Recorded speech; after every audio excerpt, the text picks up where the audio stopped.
नमस्कार. मी मोरेश्वर. हाय Maharashtra YouTube news चॅनलमध्ये आपलं स्वागत आहे. वंदे मातरम. एकेकाळी ज्या गीताने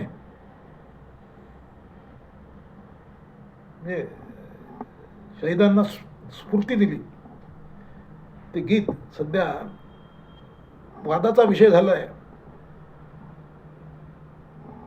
वंदे मातरम या 26 जानेवारीच्या या 15 ऑगस्टचा जो कार्यक्रम झाला, तिथे राष्ट्रीय गीत वंदे मातरम हे राष्ट्रीय गीत आहे. त्या गीताच्या गायनावरून राजकीय वाद सुरू झाला आहे. काँग्रेस म्हणते आम्ही या गाण्याचे दोनच कडवे गाऊ.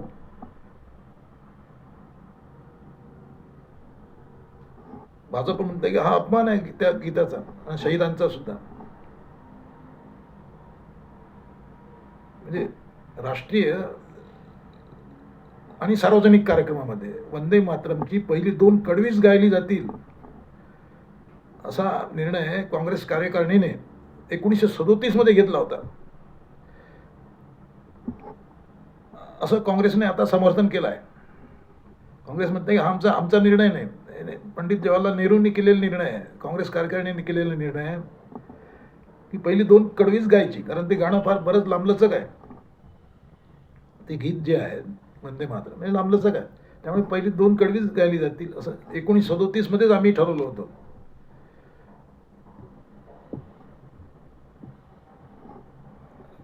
आता या 15 ऑगस्टच्या कार्यक्रमामध्ये दिल्लीला जो काँग्रेस भवनामध्ये जो कार्यक्रम झाला काँग्रेसच्या ऑफिसमध्ये, तिथे दोन कडवी झाल्यानंतर राष्ट्रगीत थांबवलं गेलं.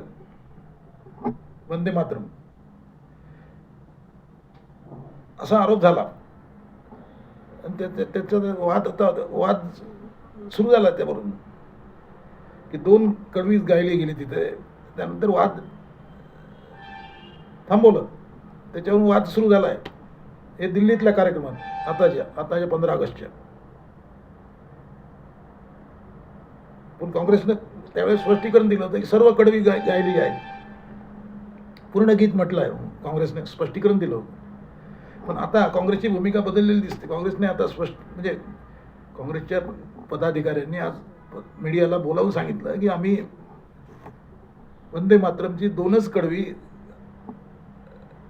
आम्ही गाणार आहोत. स्पष्ट केलंय काँग्रेसने. काँग्रेस कार्यकारिणीच्या बैठकीत याची चर्चा झाली आणि नंतर काँग्रेसने ही स्पष्ट भूमिका घेतली आहे. असं वेणुगोपाल आणि जयराम रमेश हे काँग्रेसचे नेते आहेत, त्यांनी मीडियाला सांगितलं की आमचं ठरलं आहे की आम्ही वंदे मातरमची फक्त दोन कडवी गाऊ. म्हणजे आता वंदे मातरम खरं म्हटलं तर राष्ट्रीय गीत आहे, देशभक्तीचं गीत आहे. या गाण्यासाठी अनेक जण फासावर गेले. त्या गीतावरून आता वाद होतोय, हे दुर्दैवी आहे. वाद होतोय.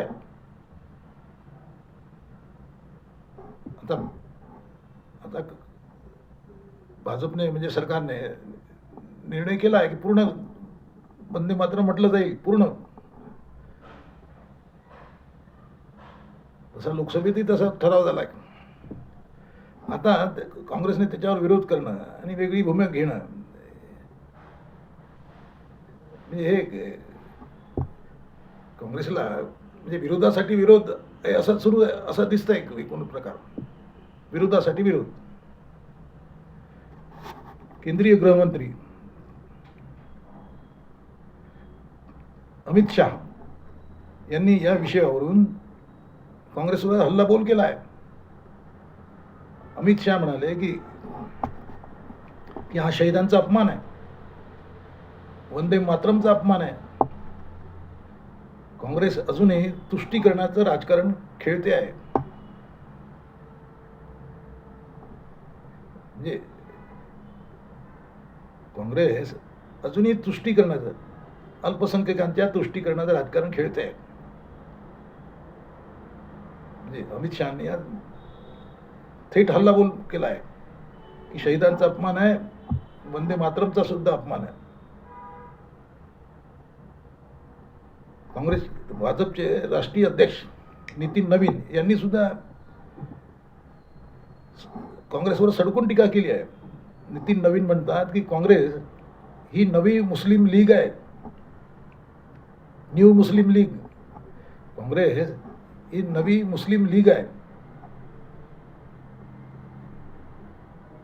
म्हणजे एखाद्या राष्ट्रीय गीताच्या विषयावर राजकारण्यांनी असं राजकारण करणं हे दुर्दैवी आहे. परंतु भाजपच्या प्रत्येक गोष्टीला विरोध करायचा, ती गोष्ट हाणून पाडायची आणि त्यातून आपली पाठ थोपटून घ्यायची, असा विरोधकांचा सध्या सुरू आहे. त्यातून ही प्रवृत्ती आली आहे.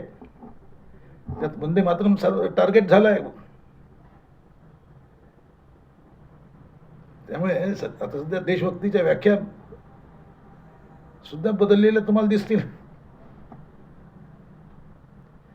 काय वाटते तुम्हाला, वंदे मातरम 2 कडव्याच गायला पाहिजे की पूर्ण गायला पाहिजे? काँग्रेसच्या भूमिकेशी तुम्ही सहमत आहात का? कमेंट करा. नमस्कार.